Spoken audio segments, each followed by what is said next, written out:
అమృత ప్రణయ్ కులాంతర వివాహాన్ని నిరసించిన అమృత తండ్రి సుఫారీ ముఠా సాయంతో పట్టపగలే ప్రణయ్ని హత్య చేయించడం అప్పట్లో పెను కలకలం రేపింది. ప్రణయ్ తండ్రి ఫిర్యాదు మేరకు కేసు నమోదు చేసిన పోలీసులు 8 మందిని నిందితులుగా నిర్ధారిస్తూ 1600 పేజీల ఛార్జిషీట్ దాఖలు చేశారు. వీరిలో 2 విచారణ ఖైదీలుగా జైల్లోనే ఉండగా 6గురికి బెయిల్ వచ్చింది. బెయిల్ మీద ఉండగానే అమృత తండ్రి మారుతీరావు ఆత్మహత్య చేసుకున్నారు. దీంతో శిక్షార్హులలో ఆయన పేరు తొలగించారు. ఎస్సీ ఎస్టీ కేసులు విచారించే జిల్లా సెషన్స్ కోర్టు 5 ఏళ్ల 9 నెలల పాటు విచారించి ఈ రోజు తీర్పు ప్రకటించనుంది.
తెలుగు రాష్ట్రాల్లో సంచలనం రేపిన మిర్యాలగూడ కులహంకార హత్య కేసులో కాసేపట్లో తీర్పు వెలువడనుంది. ఈ కేసులో ప్రధాన నిందితులుగా A1 మారుతీరావు, A2 బీహార్కు చెందిన Subhash Sharma, A3 Asgar Ali, A4 Abdullah, A5 MA Karim, A6 Shravan Kumar, A7 Shiva, A8 Nizam ఉన్నారు. ఈ కేసు విచారణలో ఉండగా A1 మారుతీరావు చనిపోయాడు. ప్రణయ్ హత్య కేసు విచారణ 7 ఏళ్లు కొనసాగింది. అయితే ఈ రోజు తీర్పు వెలువడబోతుంది. దీనికి సంబంధించి మరింత సమాచారం మా ప్రతినిధి రామకృష్ణ అందిస్తారు. రామకృష్ణ, చెప్పండి. రాష్ట్ర వ్యాప్తంగా సంచలనం సృష్టించినటువంటి ప్రణయ్ హత్య కేసు ఉందో దీనికి సంబంధించి తుది తీర్పు ఈ రోజు నల్గొండలోని ఎస్సీ ఎస్టీ సెషన్స్ కోర్టులో వెలువరించన్నారు. అయితే ఇప్పటికే నిందితులందరినీ కూడా కోర్టుకు తీసుకొచ్చినటువంటి పోలీస్ అధికారులు కోర్టులో సబ్మిట్ చేశారు. అయితే దీనికి సంబంధించి వాదోపవాదాలు కూడా ప్రస్తుతంగా కొనసాగుతున్న పరిస్థితి ఉంది. దీంట్లో ప్రధానంగా A1 గా ఉన్నటువంటి మారుతీరావు హైదరాబాద్ లో ఆత్మహత్య చేసుకున్న నేపథ్యంలో మారుతీరావు మినహా మిగతా నిందితులందరినీ కూడా పోలీసులు కోర్టులో హాజరుపరిస్తే సుభాష్ శర్మ మాత్రం అనారోగ్య కారణాల రీత్యా హాజరు కాకపోవడంతో వర్చువల్ గా ఆయనకు సంబంధించినటువంటి న్యాయవాది ఆయన హాజరుపరిచే విధంగా చర్యలు తీసుకున్న పరిస్థితి. 2018 సెప్టెంబర్ 14వ తేదీన మారుతీరావు హత్య కేసుగా ఈ కేసు సుదీర్ఘ విచారణ అనంతరం ఈ రోజు తీర్పు అయితే వెలువడనుంది. ప్రస్తుతం హైడ్రా కమిషనర్ అయినటువంటి రంగనాథ్ నల్గొండ జిల్లా ఎస్పీగా ఉన్న క్రమంలో ఈ కేసు ఇక్కడ నమోదు కావడం, దీనికి సంబంధించి సుదీర్ఘ విచారణ జరగడం దళిత సంఘాలతో పాటుగా రాష్ట్ర వ్యాప్తంగా కూడా పెద్ద ఎత్తున సంచలనం సృష్టించినటువంటి ఈ కేసు విషయంలో చాలా పకడ్బందీగా ఎక్కడ కూడా ఎట్లాంటి చిన్న పొరపాటు లేకుండా విచారణ అయితే పోలీసులు పూర్తి చేసిన పరిస్థితి. ఇక దీనికి సంబంధించి రాష్ట్ర వ్యాప్తంగా పరువు హత్యగా ఉన్నటువంటి నేపథ్యంలో దళిత సంఘాలు కూడా ప్రత్యేకంగా దీనిపై దృష్టి కేంద్రీకరించి నిందితులను కఠినంగా శిక్షించడం ఫలితాలు కూడా డిమాండ్ చేసిన పరిస్థితి. ఇక ఈ నేపథ్యంలో అంటే రకరకాల ఘటనలు జరగడం, దాంతో పాటుగా అనేక రకాల వాదోపవాదాలు జరిగిన క్రమంలో A1 గా ఉన్నటువంటి మార్చిలో హైదరాబాద్ లో ఆత్మహత్య చేసుకున్నటువంటి పరిస్థితి. మిగిలిన నిందితులందరినీ ఈరోజు కోర్టులో హాజరుపరచడం, ఎస్సీ ఎస్టీ సెషన్స్ కోర్టు దాదాపుగా యావజ్జీవ కారాగార శిక్ష విధించే విధంగా అయితే ప్రస్తుతం తీర్పు రిజర్వ్ చేసినట్టుగా చూపిస్తుంది. దీనికి సంబంధించి జరుగుతున్న వాదన నేపథ్యంలో ప్రస్తుతం కోర్టులో మాత్రం నిందితులంతా కూడా చివరి నిమిషంలో తమకు వేసినటువంటి శిక్ష అయితే ఈ శిక్షాకారాన్ని కొంత తగ్గించాలని, అనారోగ్య కారణాలు కావచ్చు, వయసు మీద పడడం కావచ్చు, రకరకాల సమస్యల నేపథ్యంలో తమకు విధించినటువంటి శిక్షను తగ్గించాలని కోర్టులో న్యాయమూర్తిని కూడా కోరినటువంటి పరిస్థితి. దీనికి సంబంధించిన తుది తీర్పు మాత్రం ఇంకా వెలువరించినప్పటికీ దాదాపుగా నిందితులందరికీ యావజ్జీవ శిక్ష మాత్రం పడినట్టుగా తెలుస్తుంది. అయితే మరికొద్ది సేపట్లో న్యాయమూర్తి తీర్పును వెలువరించిన నేపథ్యంలో దీనిపై రాష్ట్ర వ్యాప్తంగా సర్వత్రా ఆసక్తి నెలకొని ఉందని చెప్పవచ్చు. Right Ramakrishna, thank you.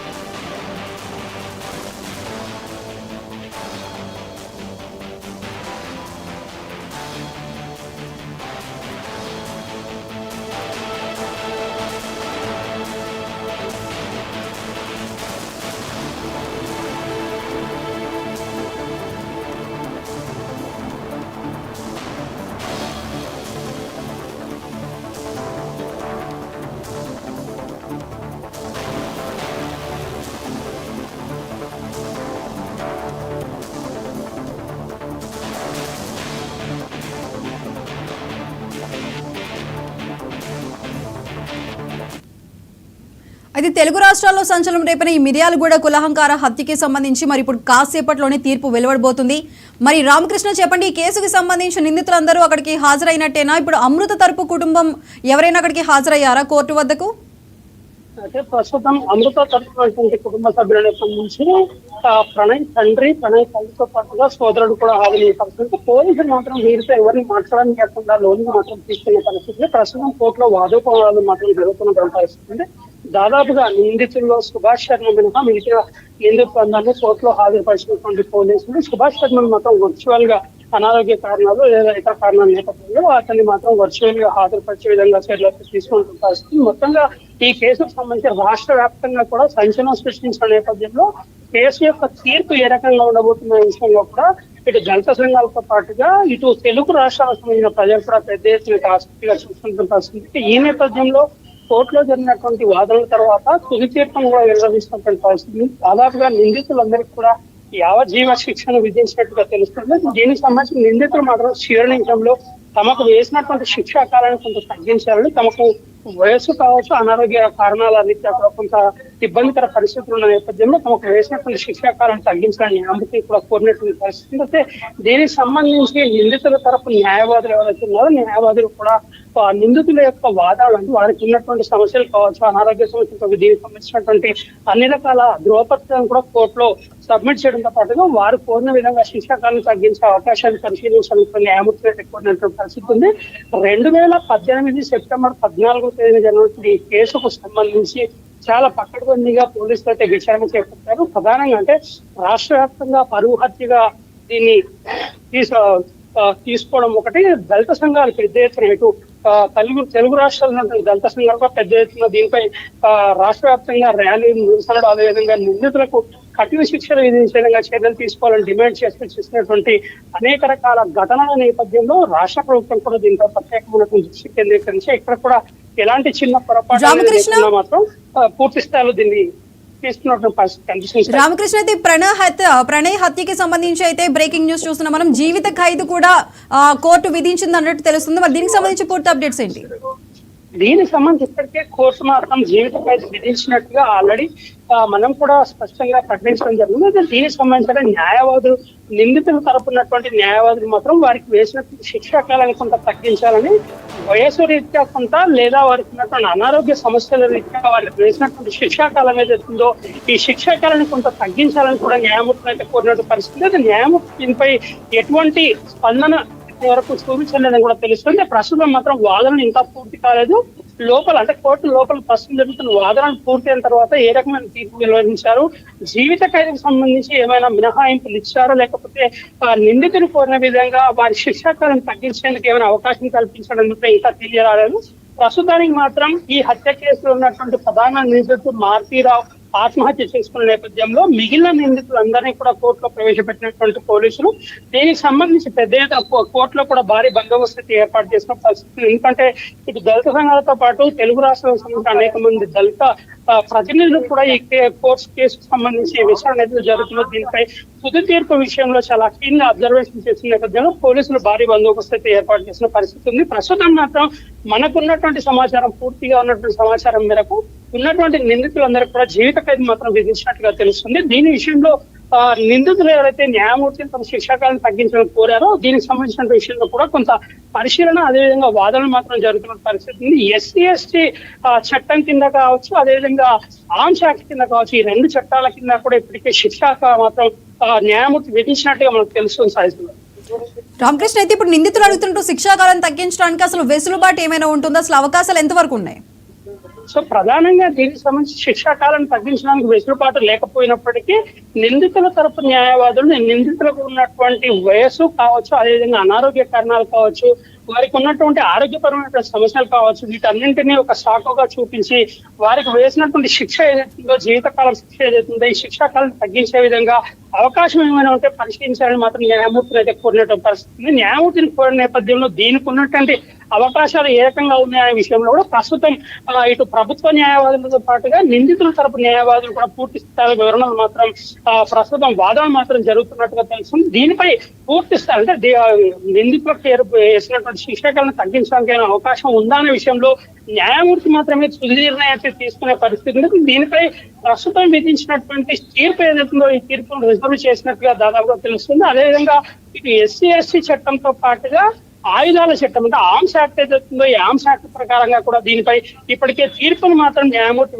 వెలువరించినట్టుగా తెలుస్తుంది. మరికొంచెం అంటే దాదాపుగా ఇంకొక ½ లో నిందితులు ఉన్నాయి కూడా కోర్టు నుంచి బయటకు తీసుకొచ్చి వారికి వేసినటువంటి శిక్ష ఏదైతుందో శిక్ష అమలు చేయడానికి జైలుకు మాత్రం తరలించడానికి ఏర్పాట్లు చేస్తున్నారు. దీనికి సంబంధించి పోలీసులు కూడా ఎక్కడ కూడా ఎలాంటి అవాంఛనీయ ఘటనలు చోటు చేసుకున్నా అట్లాగే రాష్ట్ర వ్యాప్తంగా కూడా ఈ సంచలనం సృష్టించిన కేసు నేపథ్యంలో పెద్ద ఎత్తున పోలీసులు ఇక్కడ మోహరించిన పరిస్థితి మాత్రం ఉంది.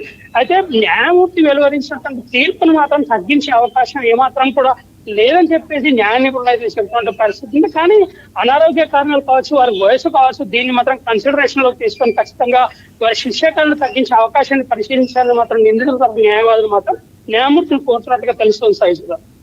రామకృష్ణ, అయితే ఇప్పుడు నిందితులకు సంబంధించి జీవిత ఖైదు విధించడంపై దళిత సంఘాలు ఏమంటున్నాయి?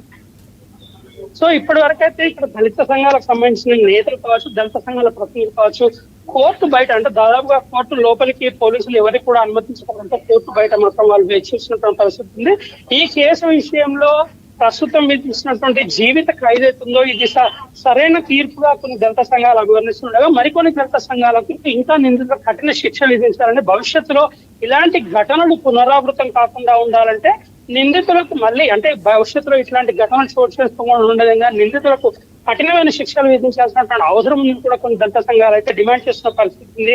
ప్రస్తుతం మాత్రం కొంతమేర అంటే దాదాపుగా ఈ కేసు విచారణ, అదేవిధంగా మారుతీరావు సూసైడ్ చేసుకోవడం, ఆ తర్వాత జరిగినటువంటి పరిణామాలు, ప్రణయ్ కుటుంబానికి అదేవిధంగా అమృత కలిసి ఉండడం, రకరకాల కారణాల రీత్యా ప్రస్తుతం ఈ కేసు తీవ్రత భారీ స్థాయిలో అంటే ప్రారంభంలో ఉన్నంత తీవ్ర స్థాయిలో ప్రస్తుతం లేనప్పటికీ కూడా దళిత సంఘాలు మాత్రం వెలువరించినటువంటి తీర్పు నేపథ్యంలో కొంత సంతృప్తిని వ్యక్తం చేస్తుండగా మరికొంతమంది మాత్రం ఇంకా కఠినమైన శిక్ష విధిస్తే బాగుండేదని చెప్పేసి మాత్రం ప్రస్తుతం వారి యొక్క భావనలు వ్యక్తపరుస్తున్నటువంటి పరిస్థితి కనిపిస్తుంది. సైడ్లో వీరంతా కూడా అంటే కోర్టు బయటనే పోలీసులు లోపలికి రాపేయకుండా అనుమతించకపోవడంతో కోర్టు బయట ఉన్న పరిస్థితుల్లో నిందితులందరినీ కోర్టు నుంచి బయటికి తరలించిన తర్వాత మాత్రమే పరిస్థితి ఏ రకంగా ఉండబోతుంది, దళిత సంఘాలు ఏవైతే తమ అభిప్రాయాలు వ్యక్తం చేస్తున్నాయో వీటిపై తీర్పు విషయంలో ఏ రకమైనటువంటి అభిప్రాయానికి వస్తారో, ఇంకా ఏమైనా డిమాండ్ చేస్తున్న విషయం మాత్రం కొంత క్లారిటీగా రావాల్సినటువంటి అవసరం ఉంది. నిందితులు కూడా ఇంకా కోర్టు నుంచి పూర్తిగా బయటకు తీసుకురాకపోవడం, కోర్టులో వెలువరించిన తీర్పు ఏదైతుందో ఈ తీర్పు అంతా కూడా బయటికి వస్తున్నటువంటి ఊహాగానాల నేపథ్యంలో నిందితులు కోరిన విధంగా తీర్పును తగ్గించడానికి ఏమైనా అవకాశం ఉందనే విషయంలో న్యాయమూర్తి ఏ రకమైన నిర్ణయం తీసుకున్నది కూడా పూర్తి స్థాయిలో స్పష్టత లేనందువల్ల ప్రస్తుతం దళిత సంఘాలు కావచ్చు, దళిత సంఘాల ప్రతినిధులు కావచ్చు, వీరంతా కూడా వెలువరించిన తీర్పు నేపథ్యంలో సంతృప్తిని వ్యక్తం చేసుకున్నారు.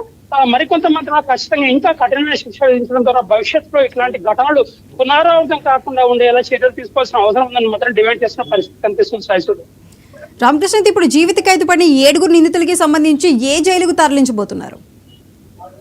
సో ప్రస్తుతానికి మాత్రం వీరందరినీ వైద్య పరీక్షలు నిర్వహించిన అనంతరం కోర్టులో సబ్మిట్ చేసిన తర్వాత జీవిత ఖైదు విధించిన వీరందరినీ కూడా ప్రస్తుతం నల్గొండ జిల్లా కోర్టు నుంచి నేరుగా నల్గొండ జిల్లా జైలుకి తరలించిన తదుపరి అంటే కోర్టు నుంచి పూర్తి స్థాయిలో ఉత్తర్వులు వచ్చిన తర్వాత వీరిని ఏ జైలుకు తరలించాలి, కోర్టు ఏ జైలుకు తరలించాలని చెప్పి ఆదేశాలు ఇస్తుందనేది తెలిసిన తర్వాత మాత్రం దానికి అనుగుణంగా హైదరాబాద్ చెంచల్గూడ జైలుకా లేకపోతే మరో జైలుకు తరలించే విధంగా అవకాశం ఉందనేది మాత్రం కోర్టు తుది తీర్పు కాపీ అంటే లిఖిత పూర్వకమైనటువంటి కాపీ ఏదైతే ఉందో అది పోలీసులకు అందిన తర్వాత మాత్రమే దానికి అనుగుణంగా నిందితులందరినీ కూడా సంబంధిత జైలుకు తరలించే విధంగా పోలీసు అధికారులు మాత్రం చర్యలు తీసుకున్న పరిస్థితి. అంటే ఎక్కడ కూడా ఈ పూర్తి స్థాయిలో నిందితులను ఇక్కడి నుంచి కోర్టు నుంచి జైలుకు తరలించడం కావచ్చు, అదేవిధంగా కోర్టుకు తరలించిన తర్వాత కోర్టు నుంచి జైలుకు తరలించిన తర్వాత ఎక్కడ కూడా ఇట్లాంటి అవాంఛనీయ ఘటనలు చోటు చేసుకోకుండా పోలీసులు మాత్రం పటిష్టమైన బందోబస్తు ఏర్పాటు చేశారు. అయితే కోర్టు నుంచి తుది తీర్పు రావడంతో పాటుగా లిఖిత పూర్వకమైనటువంటి ఆర్డర్ కాపీ ఏదైతుందో ఆర్డర్ కాపీ వచ్చిన తర్వాత మాత్రమే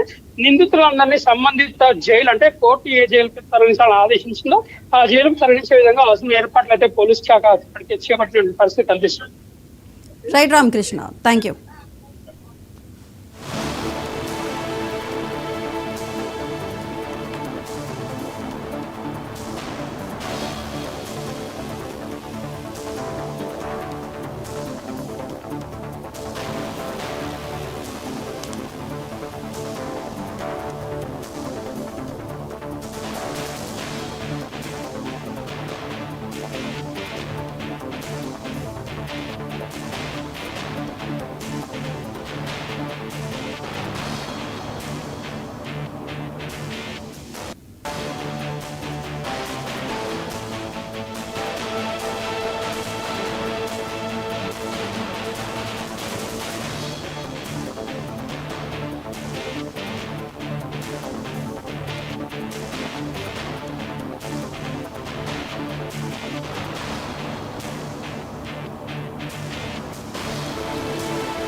సంచలనం రేపిన మిర్యాలగూడ కులాహంకార హత్య కేసులో తీర్పు వెలువడింది. A2 సుభాష్ శర్మ మరణశిక్ష విధించగా మిగిలిన 7గురికి జీవిత ఖైదు విధిస్తూ నల్గొండ కోర్టు సంచలన తీర్పు చెప్పింది. A1 గా మారుతీరావు ఆత్మహత్య చేసుకున్న సంగతి తెలిసిందే. అమృత ప్రణయ్ కులాంతర వివాహాన్ని నిరసించిన అమృత తండ్రి సుఫారీ ముఠా సాయంతో పట్టపగలే ప్రణయ్ని హత్య చేయించడం అప్పట్లో పెను కలకలం రేపింది. ప్రణయ్ తండ్రి ఫిర్యాదు మీద